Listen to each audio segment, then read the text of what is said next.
Every reason your phone dies fast, explain. Old battery. If your phone is dying at 2 p.m. on a full charge, and you've already blamed every app, every setting, and possibly your younger brother, the answer is probably a lot simpler and depressing. The battery is just old. And old batteries, much like old people on a long hike, simply cannot keep up anymore. Lithium-ion batteries, which every modern smartphone contains, degrade with every single charge cycle. Apple says their batteries are designed to retain 80% of original capacity at 500 cycles. That sounds fine until you do the math. One charge a day puts you at 500 cycles in roughly a year and a half. After that, every cycle chips away at the maximum charge the battery can hold, and your phone's idea of 100% quietly becomes a smaller and smaller number. Things get even worse under load. A healthy battery handles sudden power demands like opening apps or taking photos without issue. A degraded one, however, dips in voltage under the same demand. This can trigger an automatic shutdown as a protective measure. You know, like when your phone dies at 32%, but comes back to life the moment you plug it in, and acts as if nothing happened. Do yourself a favor. Go and change the battery. It's not as expensive as you think. Brightness. There's a small lamp running inside your phone at all times, and you control exactly how bright it burns. Crank it to maximum, and you are, without exaggeration, operating one of the most power-hungry components in consumer electronics. Yes, we are still talking about screen brightness. The numbers here are anything but subtle. Running a display at full brightness can draw 3 to 4 times more power than running it at 50%. On a practical level, that is the difference between a phone that survives and the one that's got you stuck at home charging, while everyone else is already at the party. And yet the default human instinct, especially outside, is to just slam brightness to maximum and leave it there forever. What you should keep in mind is that OLED and LCD screens handle this differently. On OLED, which is in every iPhone 12 and newer, most Samsung flagships, and the majority of modern Android phones, black pixels are physically switched off. No light produced, no power drawn. That isn't the case with LCDs though. If you have a phone with an LCD screen, then your backlight runs behind the entire panel regardless of what's on screen. In other words, dark mode saves you almost nothing. This brings us to auto brightness. A huge number of people turn it off simply because they find it annoying. This is fair, but it does mean they're wasting their battery. Background apps. This is the one that generates the most confident but the most incorrect advice on the internet. Ask anyone why their phone battery dies fast, and there's a decent chance they'll tell you it's background apps. And then describe a solution that makes the problem worse. The thing is, iOS and Android are both genuinely good at managing background processes. When you swipe an app away, it doesn't keep running at full power, it gets suspended. The ritual of clearing every app from the switcher before bed, which millions of people perform like a nightly prayer, does essentially nothing useful. In fact, it can backfire, because launching an app completely from scratch uses more energy than resuming a suspended one. You are basically shocking your battery every time you do it. The actual culprits are apps with a legitimate or not so legitimate reason to stay active. Email polling for new messages, a music app streaming in the background, navigation running while you drive. These are doing real work, and the battery cost is real and expected. The sneakier version is apps with background refresh enabled while doing no real business. Go into settings, pull up background app refresh, and spend 2 minutes with the list. You'll probably be blown away by the number of apps that have no reason to be on it except to waste your already tired battery.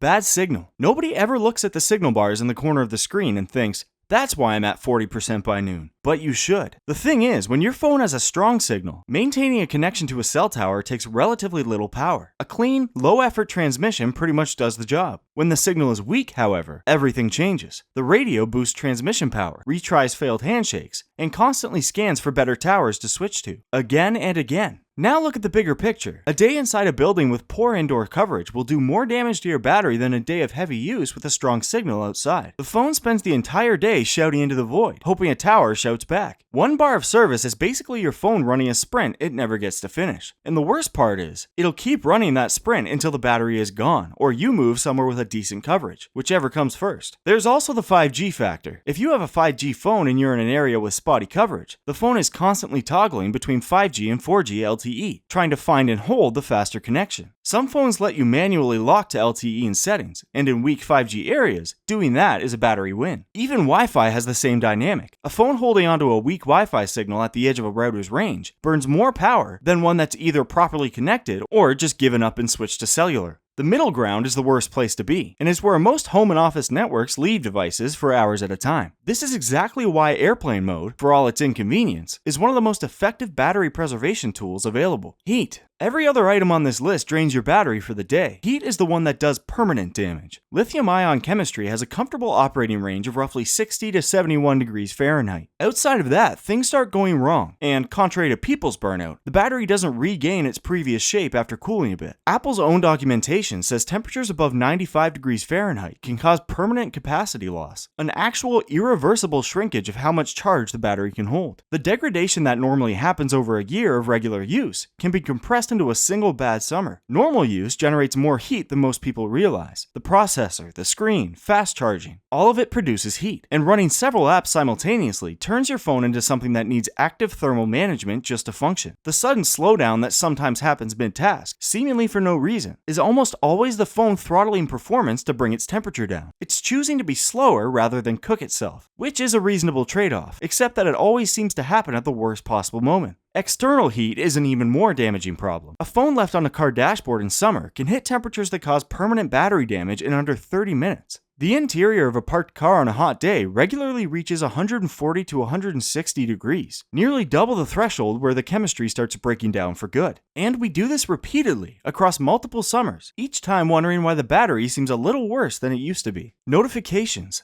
At first glance, notifications might seem like they barely belong on this list. It's easy to think, a buzz and a banner, how much could that really cost? But multiplied across a full day, the answer might surprise you. Each notification kicks off a chain of events. The phone wakes from a low power state, the screen turns on, the vibration motor fires, or the speaker does, or both. The processor handles the incoming data and updates the relevant app. Then the phone decides whether to go back to sleep or stay awake. Individually, the energy cost is tiny. The average person receives around 80 notifications per day. And for anyone with a few group chats and a couple of social media apps running, that number is conservative. 80 display wakes, 80 processor interruptions, for what is, in the vast majority of cases, content that could have waited, or didn't need to exist at all. The display wake is the expensive part, because the screen going from completely off to fully lit is one of the higher draw moments in a phone's day. 3 seconds of screen on time doesn't sound like much, until you realize how many times you've dedicated your 3 seconds to doing that. Don't worry though, everything is fixable. Every app that gets installed requests notification access, and most people tap allow without a second thought, because the alternative is reading a permission screen. Go through that list once, properly, and strip access from anything that doesn't need to reach you in real time. Anything. Promotional apps, games, the food delivery app you used once in February. It takes 20 minutes of work and delivers permanent results. The bonus side effect is a phone that stops vibrating every 4 minutes and makes your head hurt more than you're willing to admit. A middle ground worth knowing about is scheduled notification delivery, which both iOS and Android support nowadays. You can bundle the notifications into 1 or 2 delivery windows per day. The phone collects them and hands them over at a time you choose. The battery benefit is real, although the focus benefit is arguably even bigger. Location. Most people will find this battery drainer uncomfortable, because fixing it requires looking at which apps know where you are at all times. And that list is almost always longer than anyone expects. GPS is expensive. Calculating a precise position means communicating with multiple satellites at the same time. And doing that continuously draws a certain amount of power. For navigation, that cost is obvious and accepted. The less obvious version is the background location polling happening across apps with no clear reason to need your coordinates. Both iOS and Android offer 3 levels of location access: precise, approximate, and none. Apps ask for precise by default, simply because it's more valuable to them. Yet, almost none actually need it for the function they provide. Think about it. A food delivery app needs to know your neighborhood. It does not need to know which room of your house you're ordering from. If you compare precise GPS and approximate location, you'll find that the difference is the same as between waking the satellite radio and a lightweight network-based estimate that barely registers on the battery. And there's science behind it. What approximate location actually uses instead of GPS is surprisingly effective. Your phone triangulates position from nearby cell towers and visible Wi-Fi networks,